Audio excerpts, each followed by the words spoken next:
하나님 말씀은 신명기 31장 6절부터 8절입니다. 너희는 강하고 담대하라. 두려워하지 말라. 그들 앞에서 떨지 말라. 이는 내 하나님 여호와 그가 너와 함께 가시며 결코 너를 떠나지 아니하시며 버리지 아니하실 것임이라 하고, 모세가 여호수아를 불러 온 이스라엘의 목전에서 그에게 이르되 너는 강하고 담대하라. 너는 이 백성을 거느리고 여호와께서 그들의 조상에게 주리라고 맹세하신 땅에 들어가서 그들에게 그 땅을 차지하게 하라.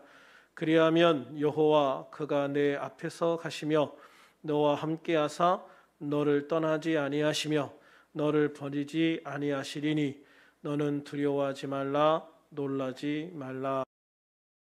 코로나 블루 이전에 없던 새로운 용어가 요즘 많이 언급되고 있습니다. 이 말은 코로나19로 인해서 전 세계가 우울한 증세에 빠져 있다는 말입니다.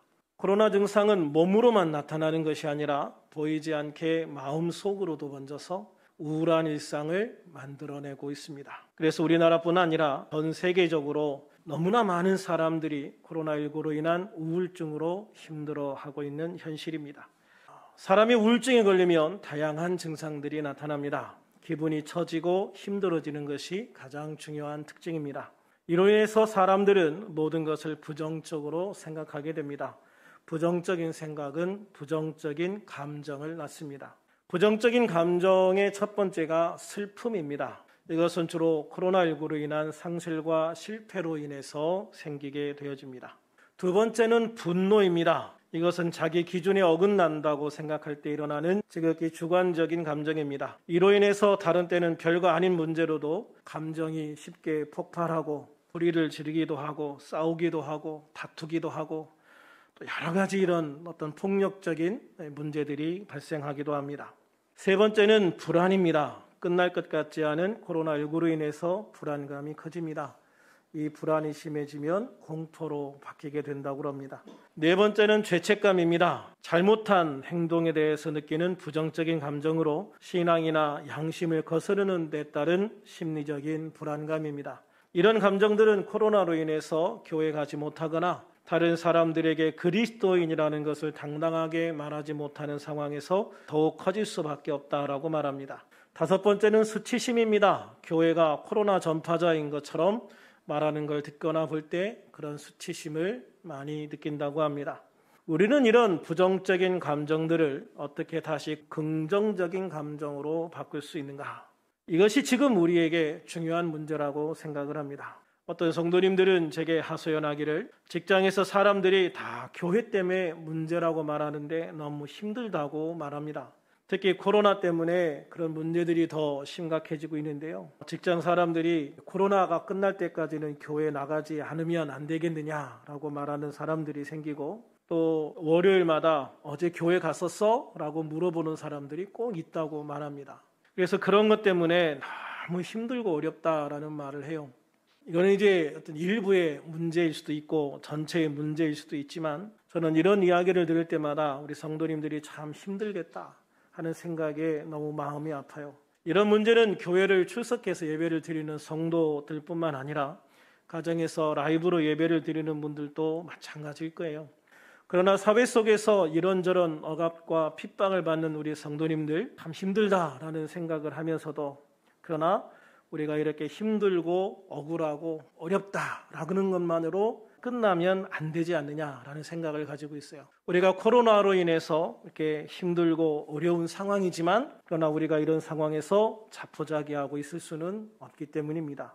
어떻게든 우리는 이 코로나 분류를 이기고 승리하는 승리자가 되어야 될 줄로 믿습니다. 그러기 위해서 우리들은 본문 6절 말씀, 너는 강하고 담대하라. 두려워하지 말라. 그들 앞에서 떨지 말라.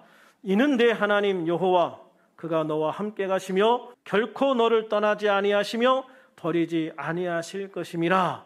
이 말씀을 마음으로 붙잡고 설 수 있기를 주님의 이름으로 축원합니다. 이 말씀은 8절에서도 거의 그대로 반복되고 있습니다. 그런데 그 중간에 7절이 있죠.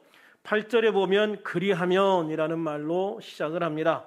본문 6절은 이스라엘 백성을 향한 하나님의 선포입니다.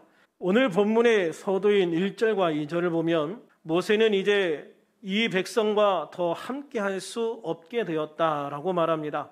모세는 스스로도 자신이 120세나 되어 너희들을 이끌기 어렵고 하나님께서도 이제 그만하라고 하셨다라고 하면서 이제는 여호수아가 너희를 이끌 것이다 라고 말합니다. 그리고는 모세 없는 이스라엘, 모세 없는 가나안 정복에 대해 불안해하고 두려워하는 이스라엘 백성들을 향해서 모세는 이렇게 선포합니다. 이 선포하는 부분이 6절입니다. 너희는 강하고 담대하라. 두려워하지 말라. 그들 앞에서 떨지 말라. 이는 내 하나님 여호와 그가 너와 함께 가시며 결코 너를 떠나지 아니하시며 버리지 아니하실 것임이라. 할렐루야. 사실 이스라엘 백성이 지금 모세의 이야기를 들으면서 가장 불안해하고 있는 것은 앞으로 모세라는 지도자가 없이 이 길을 가야 한다는 거예요. 이스라엘 백성들은 출애굽한 이후에 40년 동안 모세라는 지도자 보고 따라왔어요. 물론 그들이 하나님을 따른 거지만 그들은 하나님을 직접 볼 수 없기 때문에 모세 보면서 지금까지 이 길을 걸어왔단 말이에요. 그런데 이제 모세가 자기들 곁을 떠난다고 그래요. 모세가 이제 더 이상 자기들을 인도해 갈 수 없다고 말해요. 그런데 여러분, 그때의 그 불안감이 얼마나 클지 상상을 해보셨어요? 더군다나 앞으로 나아가야 될 길은 한 번도 가보지 않은 곳이에요. 아무도 몰라요. 그들이 가보지 않은 곳이기 때문에 그들이 얼마나 강한지 실제로 경험해 보지도 못했어요. 또 그들이 그 땅에 건너가서 정말로 우리가 싸워서 이길 수 있을까? 정말 우리가 그 땅을 취할 수 있을까? 그 땅을 취한다면 몇 년이나 더 싸워야 될까? 아무도 가보지 않은, 아무도 알 수 없는 그런 상황을 앞에 두고 이스라엘 백성들은 불안해하고 두려워할 수밖에 없었다는 것이죠. 모세는 내가 너희와 함께 가지 않아도 하나님은 너희와 함께 가실 것이고 결코 너희를 떠나지 아니하실 것이다. 하나님은 결코 너희를 버리는 일이 없을 것이다. 그러니 내가 없다고 또 너희가 알지 못하는 곳 그 땅으로 간다고 해서 또 너희가 알지 못하는 그 땅으로 간다고 해서 두려워하지도 말고 떨지도 말고 강하고 담대하게 너희 갈 길을 가라. 할렐루야. 이게 모세가 지금 이스라엘 백성들에게 하는 말인데요. 저는 이 말씀이 지금 우리들에게도 동일하게 하시는 말씀인 줄로 믿습니다. 이 말씀 뒤에 모세는 모든 이스라엘 백성들 앞에 여호수아를 세우고 당부합니다. 7절 같이 한번 읽어볼까요? 시작. 모세가 여호수아를 불러 온 이스라엘의 목전에서 그에게 이르되 너는 강하고 담대하라. 너는 이 백성을 거느리고 여호와께서 그들의 조상에게 주리라고 맹세하신 땅에 들어가서 그들에게 그 땅을 차지하게 하라. 아멘. 모세는 여호수아에게 하나님께서 너와 함께 하시고 조상에게 주리라 맹세하신 땅을 너희에게 주실 것이니 너는 강하고 담대하여 이 백성들을 이끌고 강을 건너 그 땅을 차지하게 하라 라고 말씀하고 있는 거예요. 그리고 8절에 그리하면이라는 말로 시작을 합니다. 그러므로 8절에 그리하면이라는 말은 하나님의 말씀을 통해 주신 약속을 믿고 강하고 담대하게 나가 싸워 이겨 그 땅을 차지하면, 하나님의 말씀을 통해 주신 약속을 믿고 강하고 담대하게 서서 나가 싸워 이겨 그 땅을 차지하면 이라는 말이에요. 다른 말로 하면 내가 하나님의 말씀을 믿고 강하고 담대하게 나가 하나님이 주신 사명을 감당하면 이라는 말입니다. 그리하면 여호와 그가 내 앞에서 가시며 너와 함께하사 너를 떠나지 아니하시며 버리지 아니하시리니 너는 두려워하지 말라 놀라지 말라라고 말씀하고 있는 거예요. 그렇습니다. 하나님은 우리가 예수 그리스도 안에서 하나님의 약속을 믿고 강하고 담대하게 믿음으로 도전하는 삶을 살라고 우리에게 말씀하시는 거예요. 우리 앞에 놓여져 있는 한 번도 경험해 보지 못한 삶이라 하더라도 내가 너와 함께 할 거니까 믿음으로 도전해라. 너에게 준 나의 약속을 이루도록 너는 믿음으로 말씀 붙잡고 달려가라 라고 말씀하는 거예요. 하나님은 우리가 하나님의 약속을 믿고 담대하게 나가 싸우면 그 싸움을 이기게 할 것이라고 약속하셨기 때문입니다. 그리고 그 싸움에서 이겨 약속의 땅을 차지하면, 그리하면 여호와 그가 내 앞에서 가시며 너와 함께하사 너를 떠나지 아니하시며 버리지 아니하시리니 너는 두려워하지 말라, 놀라지 말라라고 말씀을 하고 있는 거예요. 우리가 결코 피하지 않고 하나님의 약속을 이루기까지 믿음으로 달려갈 때 주님은 그 길을 가는 우리와 계속해서 함께 하시고 함께 싸우시고 우리를 앞에서 인도해 주시고 우리를 떠나지 아니하시고 끝까지 내가 너희와 함께 하겠다라고 약속을 하시는 거예요. 나는 결코 너희를 버리지 않을 것이라고 약속을 하고 계시는 것이죠.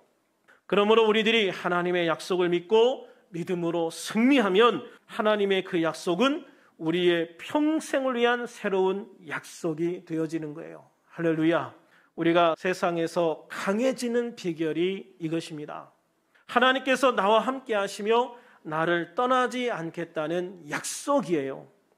하나님의 이 약속 때문에 우리는 세상에서 가장 강한 존재가 되는 거예요. 하나님께서 나와 함께 하시는 이상 세상에서 우리보다 강한 세력이나 강한 자는 없기 때문입니다. 온 천하 사람이 다 나를 반대해도 하나님 한 분만 나와 함께하여 주신다면 그것은 이미 나의 승리를 의미하는 것인 줄로 믿습니다. 이와 관련한 귀한 예화가 있습니다. 초대교회 때는 삼일체 교리가 아직 잘 정립이 안 됐어요. 하나님 아버지와 아들 예수님과 성령님이 하나이시다, 한 분이시다라고 하는 이 삼일체 교리가 로마가 국교가 된 이후에도 초창기에는 이게 완전하게 정립이 안 돼서 이것 때문에 굉장히 첨예한 논란들이 많이 있었거든요. 처음에는 이제 예수님이 하나님이시다, 예수님의 신성, 이게 제일 문제였는데 동방교회의 흐름에 영향을 받았던 아리우스파가 예수님은 하나님이 아니다, 예수님은 단지 인간일 뿐이다 라고 주장을 해요. 당시 이 아리우스는 알렉산드리아 교회 12교구 중 하나를 담당하던 수석사제였거든요.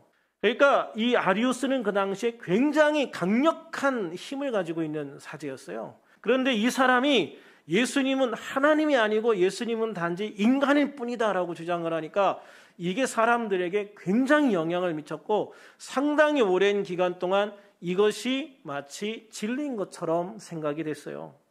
그런데 이렇게 예수님의 신성교리를 부인하고 있을 때 그때 알렉산드리아의 감독을 수행하는 집사였던 아다나시우스라는 사람이 있었어요.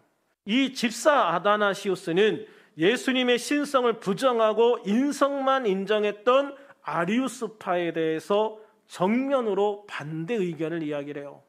아니다, 성경을 보면 예수님은 하나님이시다, 예수님이 분명히 나를 본 자는 아버지를 본 자라고 말했고 아버지와 나는 하나라고 말했고 예수님은 분명히 하나님의 아들 아니냐, 하나님이 아니냐라고 강력하게 주장을 해요. 그래서 예수님은 인간이시지만 또한 하나님이시다 라는 예수님의 신성을 강력하게 주장을 해서 결국은 20년 동안 망명 생활을 해야만 했어요. 이런 상황에서 아다나시우스는 줄기차게 예수님의 신성을 주장을 해요. 그런데 어떤 사람들이 아다나시우스에게 찾아와서 하는 말이 온 세상이 당신을 반대합니다 라고 말해요. 온 세상이 당신을 반대합니다. 예수님의 신성을 주장하는 당신의 말을 온 세상에, 그러니까 모든 기독교 세계가 반대합니다. 예수님은 하나님이 아니고 예수님은 단지 인간일 뿐이라고 이야기합니다. 온 세상이 당신을 반대합니다 라고 얘기를 해요. 그러자 아다나시우스는 뭐라고 말하냐면 온 세상이 나를 반대하면 나는 온 세상을 반대하겠다. 온 세상이 나를 반대하면 나는 온 세상을 반대하겠다. 담대하게 말하는 거예요. 왜 온 세상이 나를 반대하면 내가 온 세상을 반대하겠다고 얘기하느냐? 온 세상이 틀렸기 때문에. 모든 사람들이 예수님이 하나님이 아니라고 해도 성경에는 분명히 예수님을 하나님이라고 했으니 나는 예수님을 하나님이라고 믿고 그거를 반대하는 모든 세상을 반대하겠다라고 말하는 거예요. 그렇게 담대하게 하나님의 말씀을 진리로 주장했던 아다나시우스의 주장에 받아들여져서 결국은 알렉산드리아의 감독이 되었고 아리우스는 추방되게 되죠. 그래서 삼일체 교리가 온전하게 정립이 되게 되는 것입니다. 하나님이 함께 하심을 믿고 믿음으로 복음을 지키려 했던, 하나님이 함께 하심을 믿고 믿음으로 복음을 지키려 했던 이 아다나시우스가 결국 승리한 것이죠. 그렇습니다. 온 세상 사람들이 뭐라 말하는지가 중요하지 않을 때가 있어요. 복음의 진리에 어긋날 때입니다. 하나님의 약속을 무시하고 믿지 못할 때입니다. 우리는 그런 말에 귀를 기울이지 말아야 합니다. 우리가 귀를 기울여야 될 것은 하나님의 복음의 진리이고 하나님의 약속의 말씀입니다. 우리에게 힘, 능력, 권세를 주시는 그 주님의 말씀을, 그 말씀을 듣고 말씀을 믿고 말씀을 바라보고 말씀을 따라가야지. 그 하나님의 말씀을 무시하고 그 하나님의 말씀을 멸시하는 사람들의 말을 듣고 그들의 말에 따라서 우리가 좌절하고 절망하고 두려워하고 떨면 안 된다는 말씀이지요.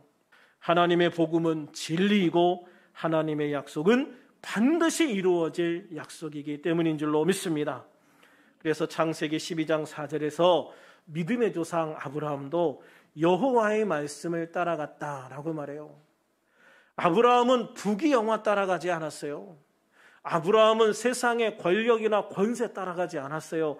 아브라함이 알지 못하는 미지의 세계임에도 불구하고 담대하게 나갈 수 있었던 유일한 이유는 하나님의 말씀, 하나님의 약속이었어요.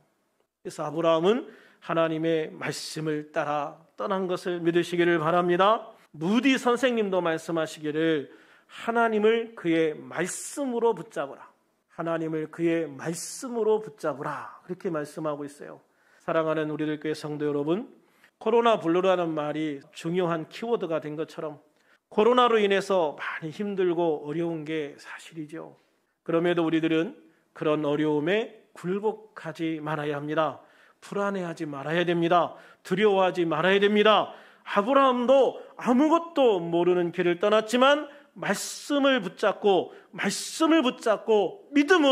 믿음으로 나갔습니다. 모세도 여호수아에게 하나님이 너와 함께 하시고 너를 떠나지 아니할 것이니 강하고 담대하게 나가 승리하고 그 땅을 취해 하나님의 약속을 성취하라고 말씀하고 있는 것입니다. 그렇습니다. 하나님이 나와 함께 하신다는 것만으로도, 하나님이 내 앞에 앞서가신다는 것만으로도, 하나님이 나를 떠나지 아니하신다는 약속만으로도 우리는 강하고 담대하게 믿음으로 서서 나가 싸울 수 있는 힘과 능력이 생기는 걸 믿으시기를 바랍니다. 그리고 싸워 이길 수 있다는 것을 믿으시기를 바랍니다. 오늘도 나와 함께 하시는 주님, 나의 앞에서 내가 가야 할 길을 앞장서 가시며 인도해 주시는 주님, 언제 어떤 상황에서든지 나를 떠나지 않으시겠다 약속하신 주님, 언제 어떤 문제 앞에서도 결코 나의 손을 놓지 않으시는 주님, 나에게 주신 약속을 반드시 이루시는 주님, 나의 기도를 들으시고 응답하셔서 날마다 놀라운 일을 행하시는 주님, 오늘도 바로 그 주님과 함께, 오늘도 바로 그 주님과 함께함으로 이번 한 주간도 최선의 삶과 최고의 삶을 살아가는 우리들이 될 수 있기를 우리 주님의 이름으로 축원합니다. 축원합니다.